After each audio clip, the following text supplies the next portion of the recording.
Hey guys, it's me coming in. This is going to be more of a disability type video. Um, Over on my Facebook, I am in a few of different fibromyalgia and chronic illness and disability groups, for moral support and, help advocating for others and whatnot. This lady made a post asking about when she should apply for disability, and she was giving her scenario, and a lot of people were being supportive and giving their advice, and some were asking others for more advice because they're in their disability process. This one lady decided to smart off, and she goes, "Oh, that must be nice. You get to sit home all day and sleep, and I have to go to work and I can't sleep, but I'm disabled." So I confronted this woman and I asked her down in the chat or comment section what her story was, her take, just so I can get more of a background so I could possibly help her. This lady had never done any research on being disabled or the disability process for getting disability income. So when she told me her story, I said, you may want to do your research, because you're saying things like you can't quit work to file for disability. I told her there are several people who are still working but are disabled and can't do more than what they used to, and doing way less than what they used to. So they have to have their hours cut. And their doctors agree that working is very limiting and hazardous in a way for them. And she started mouthing off at me, calling me different names in the book. So I told her, calm down. If you want to claim the disabled label, then you should know what it actually means and what it actually is and what it entails. Because her disability is pretty much just having very mild fibromyalgia. Very mild. Not again, but it's not a competition on that. But her doctors are telling her she can still do the majority of the work that she has been doing before she got diagnosed. See, with people like me who have been told that having a job would be me going to the emergency room pretty much every other day, me missing work at least 3 days out of the week, me working maybe 1 to 2 hours a day, that would be my top limit. So for me, working is pretty much a no. So I am fighting for my disability. So yeah. And I know it's true because there are a lot of people who were backing me up and me backing them up, because we know what the processes are. We know how much we have to fight our own bodies just to get out of bed, just to go to the bathroom, just to make something to eat, just to walk the dog. The very minute things that everyone takes advantage of and don't think twice about doing, really. So, yeah.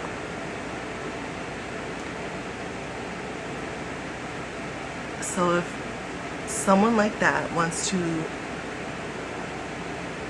be a part of the disability community,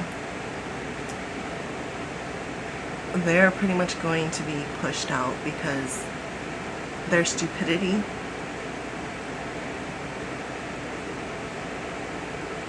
is hurtful to not only them, but the community, because that type of reputation pretty much will be passed on to the rest of us, when the rest of us have been going through these processes for years,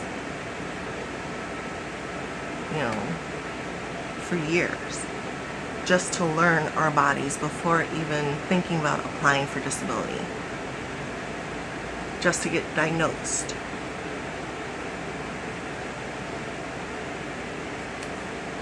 So, yeah. And I do understand there are people who are disabled but do not want that label. I get that. And I respect that.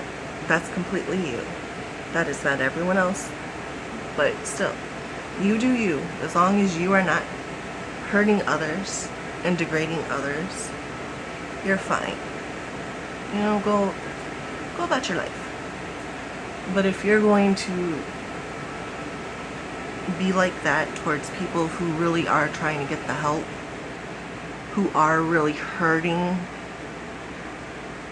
who need the financial stability of around $1,000 now, almost $15 a month,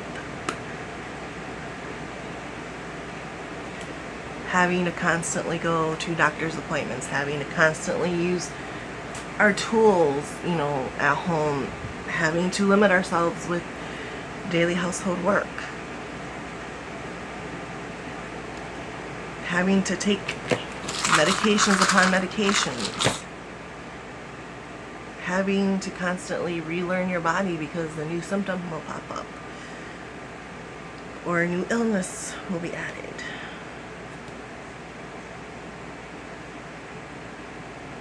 And that's why I tell people a lot of the times, if you don't know what someone's going through with their disabilities, their conditions, their illnesses,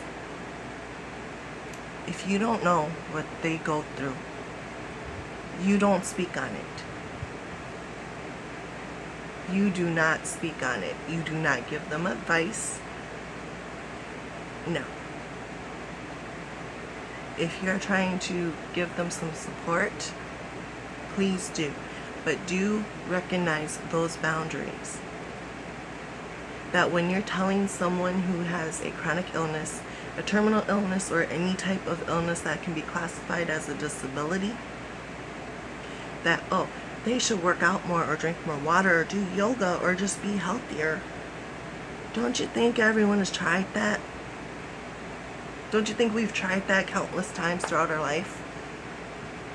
I'm 40 years old. Do you know how many times I tried to get on an exercise routine, but my body won't allow it? Do you know how many times I tried just to stick to drinking water and tea, but my body again won't allow it? Do you know how many times I've tried different diets, different portion controls, different tools? I've tried yoga. It is just like exercise. It's just like physical therapy. My body cannot handle those things. It cannot. And as much as I would love to get my body back in order and shape, I cannot. I have to accept what my body is right now. Maybe someday down the line, my body will be healthy enough to at least do physical therapy again. At the very least. That's what I can hope for. But right now, I can't. I cannot. My body will not allow it. My body will not allow it. Listen to that. My body will not allow me to do what I need to do to be as healthy as possible.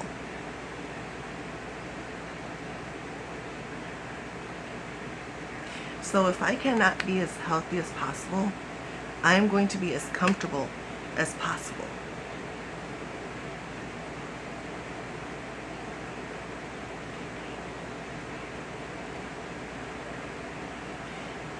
And that's the mindset a lot of people with chronic illnesses, with disabilities, that this whole entire community knows that if you can't be healthy, the next best thing is comfort.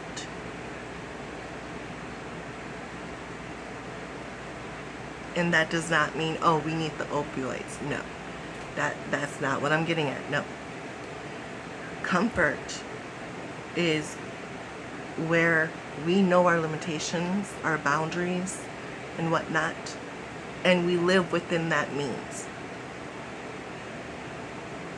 to keep our flare-ups at the very least a minimum. Very least. Yeah.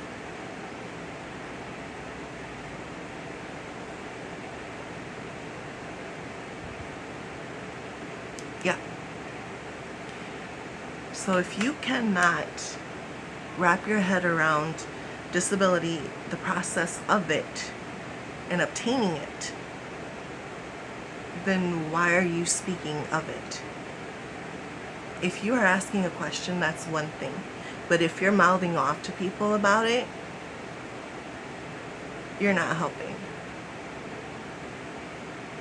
And when I say being pushed out, is because we have enough people against us as it is.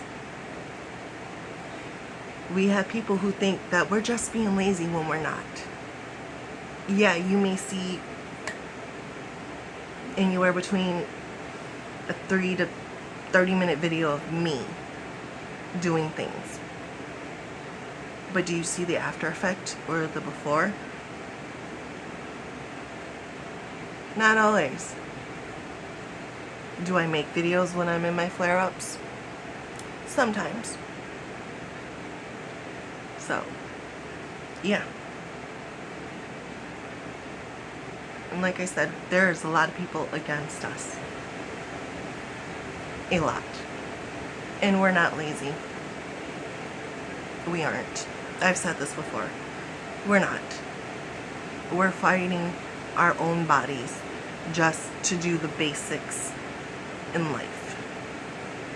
To get out of bed, to go to the bathroom, to brush our teeth, to brush our hair, to take the kids to school, to prepare a meal, to wash the dishes, wash clothes. Things that other people would take for granted.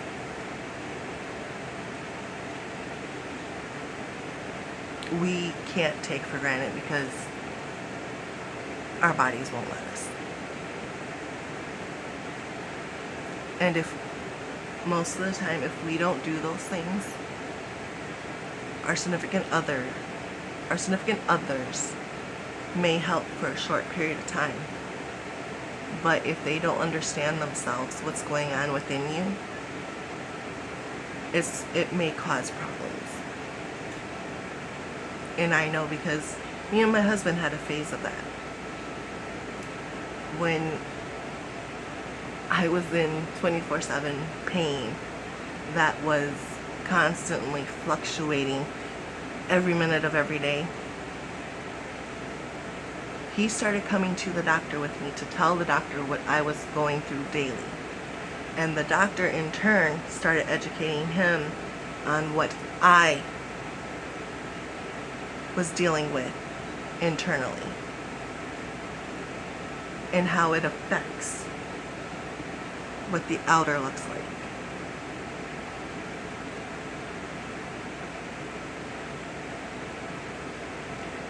So yeah.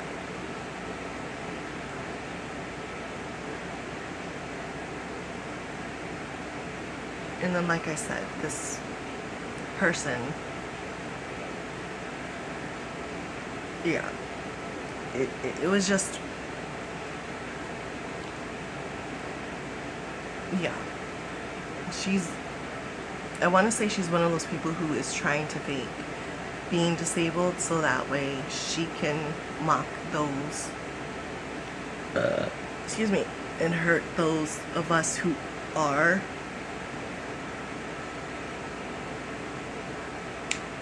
But I don't know for sure. But yeah. So if you are part of the disabled community in any shape or form, please help educate those who do not know about it.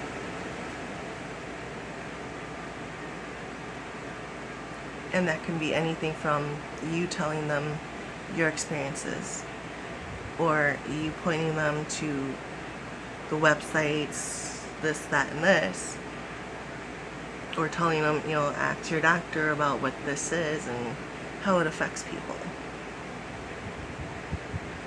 So, because the more we can have people be knowledgeable about certain things that they're afraid of, or that they want to be so judgmental of,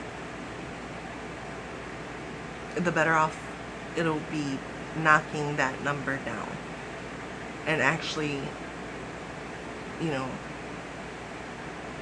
having more allies outside of the disabled community.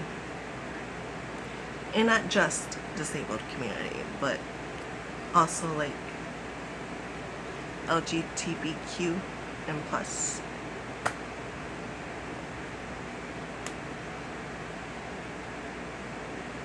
Yeah. That mindset could be put towards a lot of issues. A lot of issues. But yeah. But anyway, thanks for letting me do a little bit of a ranting and possibly doing a little bit of advocating at the same time. So, but I'm going to get off here for now and continue my diamond painting. And I'll catch up with you guys later.